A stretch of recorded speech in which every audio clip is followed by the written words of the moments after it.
Former U.S. Deputy Defense Chief Ashton Carter has risen to the top of the list to replace outgoing Defense Secretary Chuck Hagel. In recent days, two other top candidates have dropped from consideration.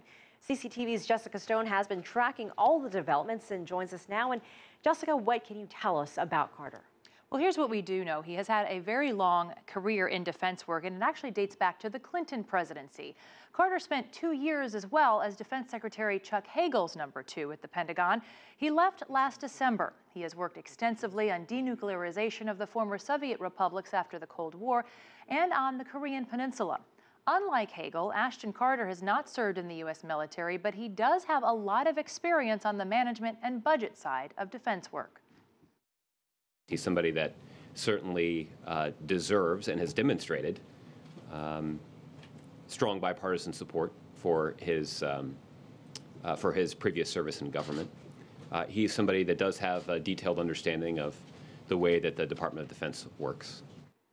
So if the White House nominates him, he would have to be confirmed by the U.S. Senate, and some members of the new Republican majority have threatened to hold up the White House choices to lead departments. But Elaine, Carter has been lauded by Republican Senator John McCain, who of course could be very instrumental in a nomination. What do we know about Carter's background on Asia? Well, there too, he's got a good deal of experience. He served under the Clinton presidency, as I mentioned, and that's when he worked on an agreement to restore relations between the U.S. and the DPRK in 1994.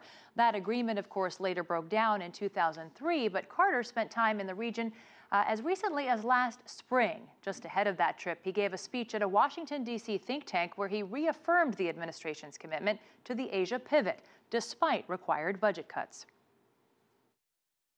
The rebalance will continue and, in fact, gain momentum for 2 reasons.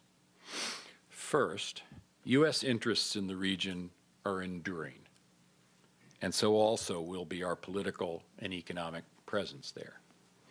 So you can kind of sense from those remarks that in that speech, Carter characterized the pivot as principally an economic strategy with security implications. Of course, virtually the only tangible expressions of the strategy, apart from a trade agreement under negotiation, are the thousands of U.S. troops that have been sent to the region. Elaine. All right, Jessica Stone, thanks for that.